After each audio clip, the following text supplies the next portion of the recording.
Come and let us go up to the mountain of the Lord, unto the house of our God.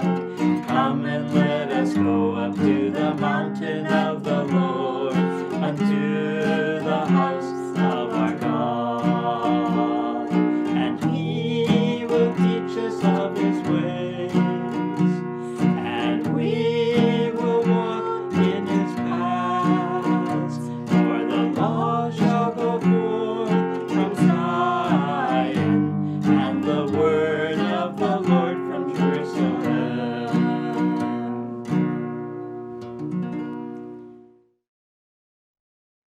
Hello, Halo, how are you today? apa kabar Bapak Ibu Saudara sekalian hari ini? Are you frustrated Apakah Bapak Ibu ada di antara Anda yang sementara mengalami frustrasi?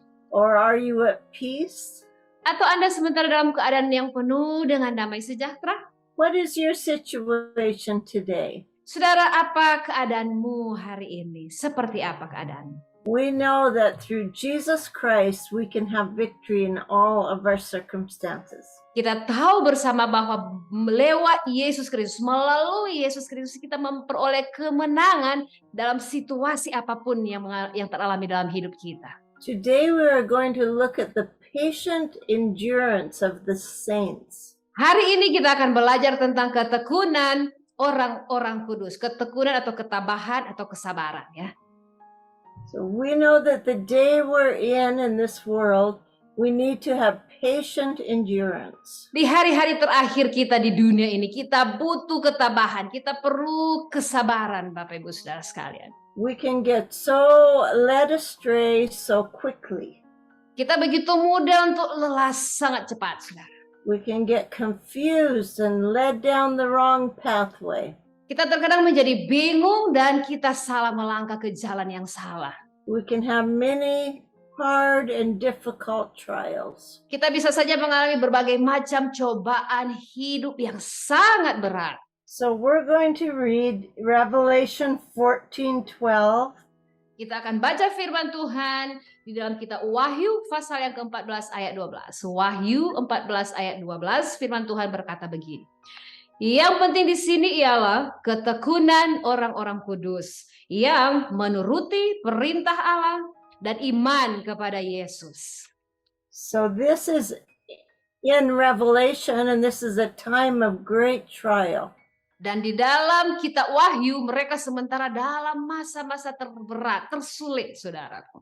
By the time you get to verse 12, there's an answer. And it says, here is the patience of the saints. Di masa-masa sulit itu ketika kita masuk di ayat yang ke-12 ini kita mendapatkan jawabannya, yaitu ketekunan orang-orang kudus. So we cannot get frustrated because things do not go the way we think they should go. Sehingga kita tidak perlu merasa frustrasi dengan segala hal-hal yang terjadi di sekitar kita. Verse 12 commands us to keep the commandments of God and the faith of Jesus. Di dalam ayat ke-12 ini kita diperintahkan untuk menuruti perintah Allah dan iman kepada Yesus. Let us read Deuteronomy 8 verse 9. Mari kita baca bersama-sama dalam Ulangan 8 ayat 9. Ulangan pasal yang ke-28 ayat 9. Firman Tuhan berkata demikian.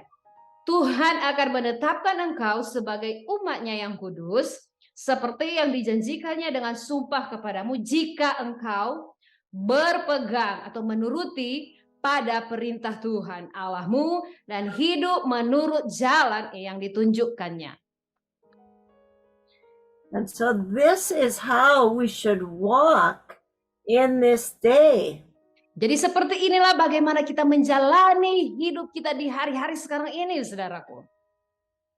And if you do that, the Lord will establish you as His holy person or people. Dan jika Bapak Ibu menuruti perintah Tuhan, melakukan hal ini, maka Tuhan akan mengokohkan engkau, meneguhkan engkau, saudaraku.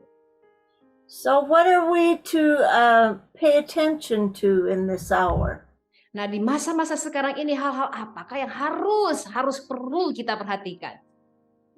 Is it the computer Apakah komputer or the TV atau televisi or the radio? atau radio Or is it God's word? atau firman Tuhan?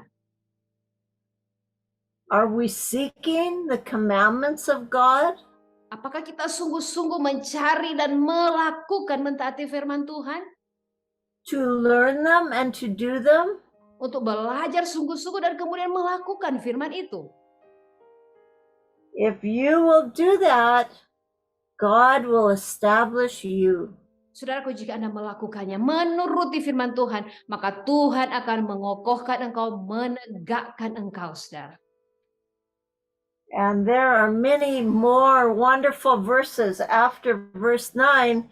We don't have time to go into them today.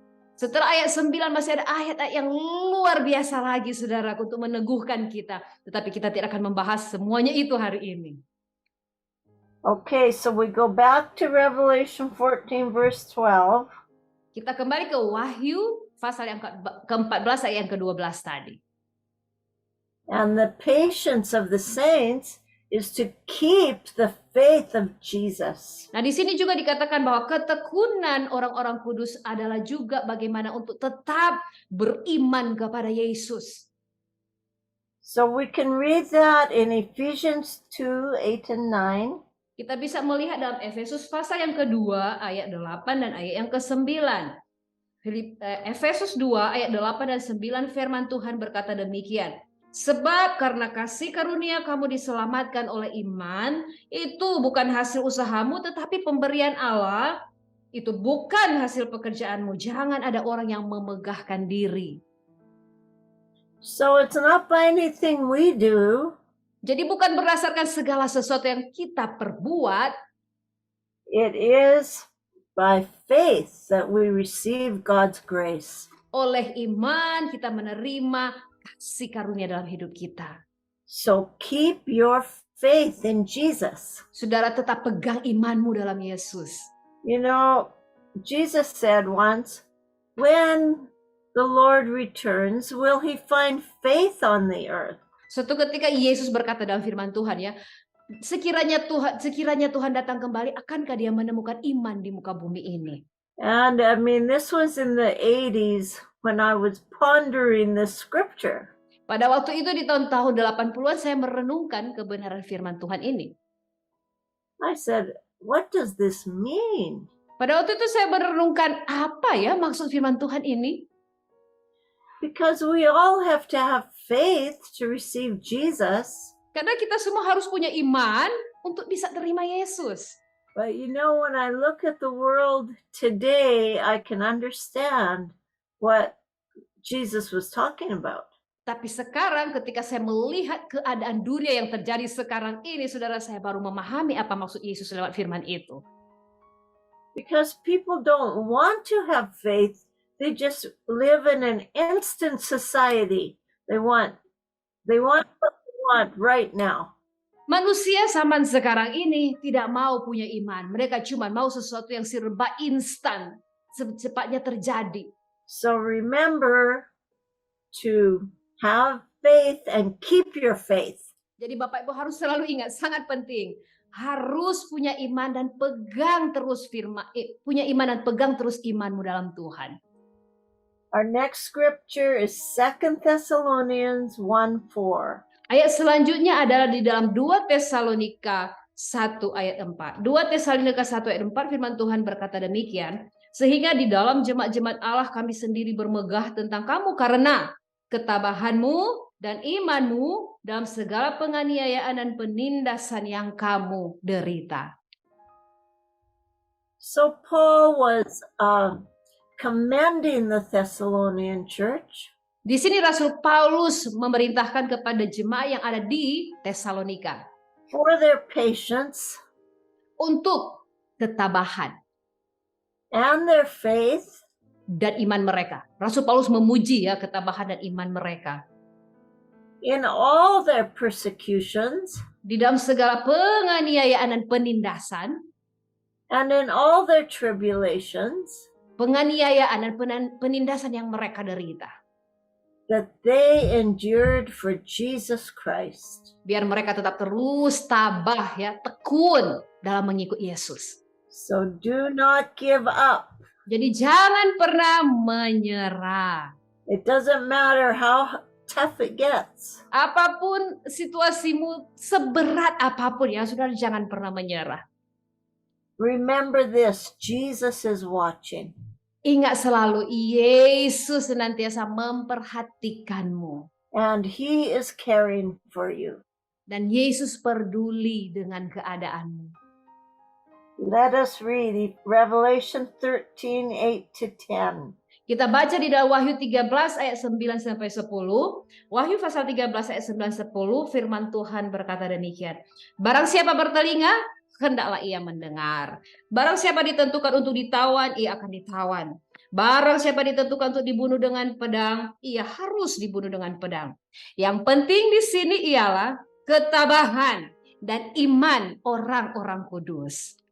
So there's going to come a time Akan tiba masanya, akan tiba saatnya, saudaraku, when the people on the earth will worship the beast. di mana orang-orang yang ada di muka bumi ini mereka akan menyembah berhala, saudara, menyembah binatang kalau kita baca dalam kitab Wahyu ya. But note, the ones that worship him, their names are not written in the Lamb's Book of Life. Tapi perhatikan baik, mereka yang menyembah binatang itu dalam kitab Wahyu, nama mereka tidak tertulis dalam kitab kehidupan. So we are not to worship him. Jadi jangan kita menyembah binatang itu ya. And there will be many that are taken into captivity and killed. Dan akan banyak mereka yang akan ditawan dan dibunuh. But it says, here is the patience and faith of the saints. Kita sudah baca tadi dikatakan bahwa di sini adalah yang terpenting di sini adalah ketabahan dan iman orang-orang kudus. And even if we have to give our life for the Lord, Maka sekalipun kita harus memberikan nyawa kita harus mati bagi Tuhan kita. to be absent from our body is to be present with the Lord. Sekalipun kita sudah tidak ada dalam tubuh jasmani ini, itu artinya kita akan bersama-sama dengan Tuhan kita. I don't believe that martyrs feel the pain of what they go through. Saya tidak percaya bahwa orang-orang yang menjadi martir ya, mereka merasakan segala sakit oleh karena siksaan yang harus mereka derita. Because there are so many stories in the Bible and in books of people that had to give their lives and they left this world in total victory.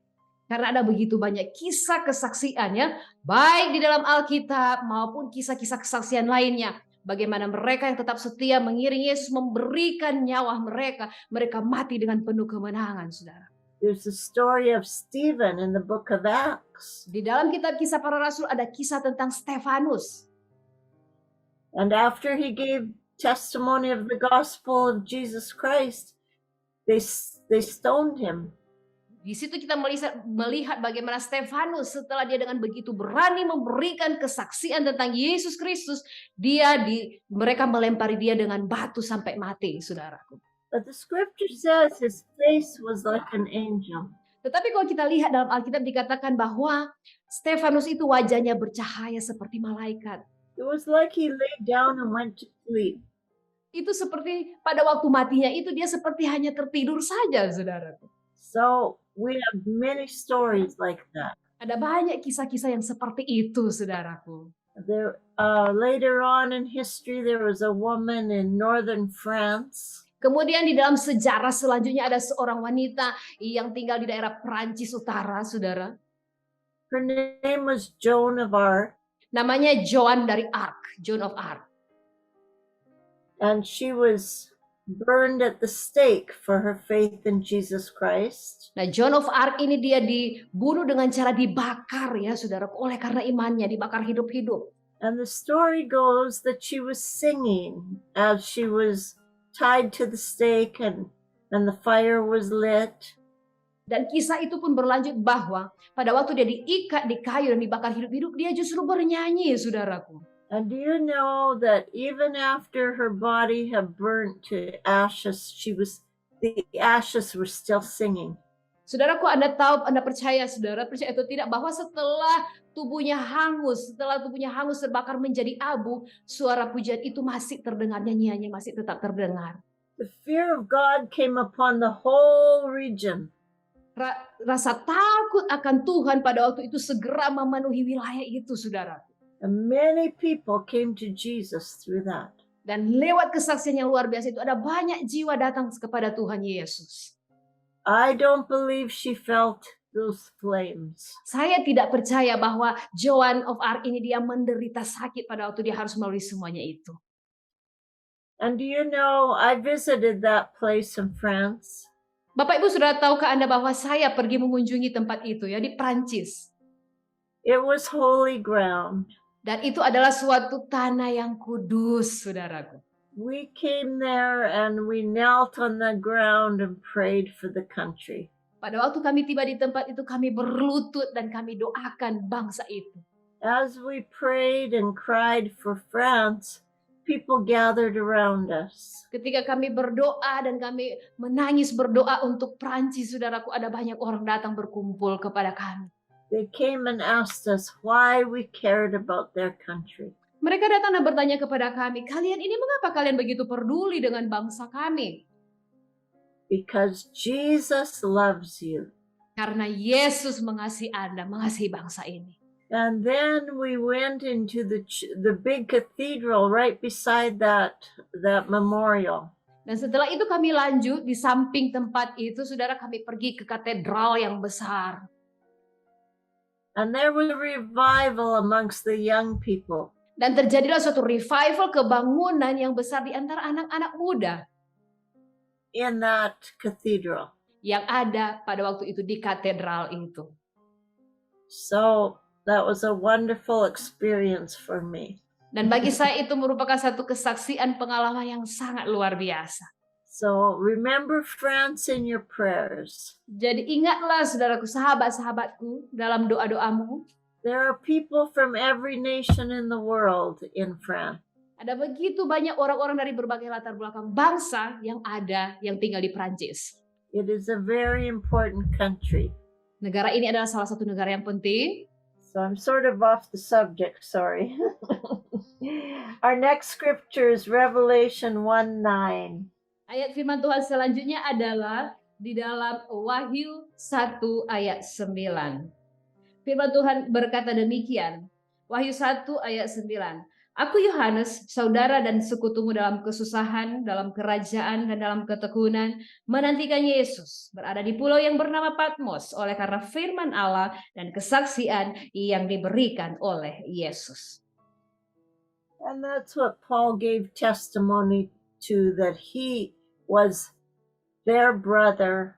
Di situ kita melihat kesaksian bagaimana di situ dikatakan Yohanes ia adalah sebagai sekutu atau di situ saudara dan sahabat. So there are many people suffering the same things that you and I suffer.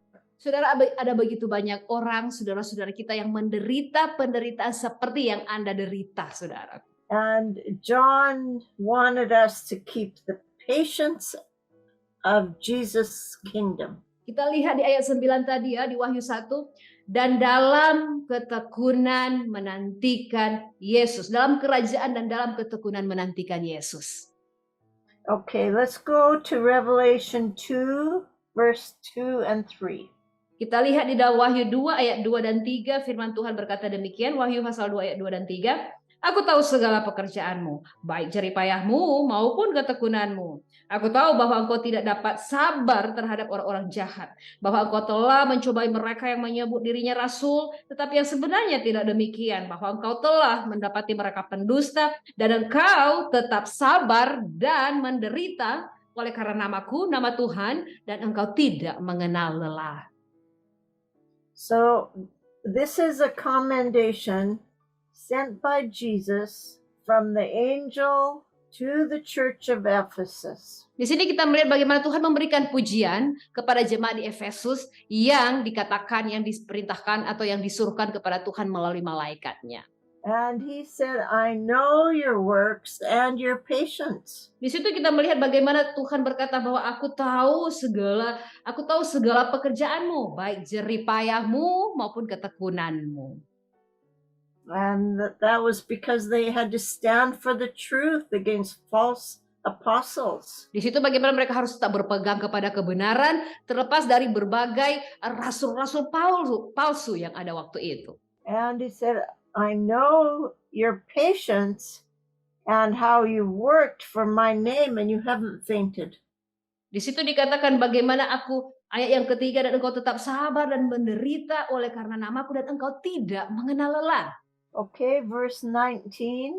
Dan di dalam ayat yang ke-19 firman Tuhan berkata demikian, aku tahu segala pekerjaanmu, baik kasihmu maupun imanmu, baik pelayananmu maupun ketekunanmu. Aku tahu bahwa pekerjaanmu yang terakhir lebih banyak daripada yang pertama.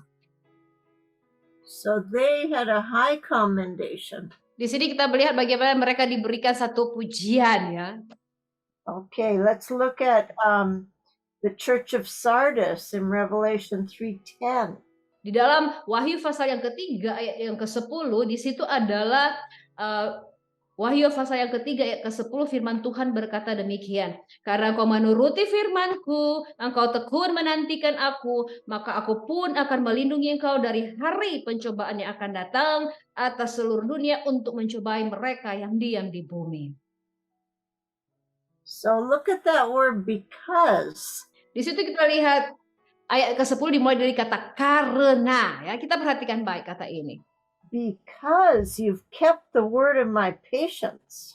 Karena engkau menuruti firman-Ku untuk tekun. Jesus will also keep you from the hour of trial that will come upon the whole earth. Karena engkau menuruti atau menjaga firman-Ku, maka Tuhan pun akan menjaga Bapak, Ibu, Saudara sekalian. And verse 11 says, behold, I come quickly. Ayat yang ke-11 firman Tuhan berkata, Wahyu 3, aku datang segera. He says, hold fast what you have. Peganglah apa yang ada padamu. So that no one can take your crown. Supaya tidak ada seorang pun mengambil mahkotamu. Ayat 11. So we go back to 2 Corinthians 1:4. We already looked at that. Kita kembali ke 2 Korintus 1 ayat 4. And that is the commendation that the Thessalonian church had in all their persecutions. 2 Tesalonika 1 ayat 4, di situ juga kita melihat bagaimana kepada jemaat di Tesalonika mereka pun mendapat pujian untuk setiap ketekunan mereka melalui penderitaan. Okay, and now Ephesians 6:18. Efesus 6 ayat 18. Efesus 6 ayat 18 berkata, dalam segala doa dan permohonan, berdoalah setiap waktu di dalam roh dan berjaga-jagalah di dalam doamu itu dengan permohonan yang tak putus-putusnya untuk segala orang kudus. So this is what we need to be doing daily. Dan ini yang harus kita lakukan setiap hari, saudaraku. If we are attentive to praying always with all prayers and supplications, jika kita sungguh-sungguh berdoa di dalam segala doa dan permohonan kita, and we're watching, dan kita berjaga-jaga, perseverance and supplication for all saints, dan dengan permohonan yang tak putus-putusnya untuk segala orang kudus, all of our hours are going to be filled up. Maka segala waktu kita akan dipenuhi dengan hal-hal ini, berdoa dan bermohon, saudara. We're going to be occupying ourselves with God's work here on earth. Kita akan sibuk dengan pekerjaan Tuhan di muka bumi ini, saudara. And that is what we want to do, isn't it? Bukankah hal itu yang kita ingin lakukan, saudara? Sibuk dengan pekerjaan Tuhan, berdoa dan bermohon. We want to be attentive. Kita mau untuk memperhatikan dengan sungguh-sungguh as to what the Father God is saying to us in this hour. untuk segala sesuatu yang Bapa kita, Allah Bapa kita sampaikan kepada kita di saat sekarang ini. And we want to be faithfully doing His work when the Master comes. Dan kita rindu untuk didapati tetap setia melakukan pekerjaan Tuhan di saat Tuhan kita datang. We don't want to be a lazy workman in the vineyard who's off on the side sleeping. Kita tidak mau menjadi para pekerja di ladangnya Tuhan yang bermalas-malasan, tidur-tiduran. Or a worker that's complaining. Atau kita tidak mau menjadi pekerjanya Tuhan yang suka komplain, mengeluh-mengeluh, ya saudara. Or a busybody. Atau menjadi orang yang sibuk dengan hal yang lain. We want to have our attention on obeying God's commands and keeping our faith in Jesus. Kita harus fokus ya, kita harus fokus dalam kita melakukan segala sesuatu yang Tuhan minta kita lakukan. And remember, praying always. Ingatlah selalu Bapak Ibu Saudara sekalian, berdoalah senantiasa. So let us close today's session in prayer. Maka mari kita tutup saat kita sekarang ini, pembelajaran kita hari ini dengan doa. Father, we're so thankful for your word that is our map, that is our guide. You always tell us what we need to know and what we need to do. Kami sungguh bersyukur Tuhan buat firman-Mu yang menjadi peta bagi kami, petunjuk bagi kami. Karena Kau selalu mengatakan, menyampaikan kepada kami apa yang harus kami lakukan Tuhan. So help each listener today to be attentive to do your word. Tuhan Yesus, tolonglah setiap pendengar-pendengar yang mendengarkan siaran ini supaya mereka sungguh-sungguh memperhatikan dan mendengarkan dan melakukan perintah-Mu. We pray that you will strengthen each gospel worker. Kami berdoa supaya Engkau menguatkan setiap pekerja-pekerja Injil-Mu dimanapun mereka berada. That they will not fail or give up, Supaya mereka tidak putus asa dan menyerah. but they will be strong in the Lord and the power of your might. Tetapi mereka menjadi kuat di dalam Engkau, dalam kuat kuasa-Mu Tuhan. And we give you thanks and glory in Jesus' name. Dan kami Amen. kembalikan segala pujian dan kemuliaan hanya bagi Engkau. Di dalam nama Tuhan Yesus Kristus. Amin. Amen. Amin. God bless you all. Tuhan Yesus memberkati saudara sekalian. Come and let us go up to the mountain of the Lord, unto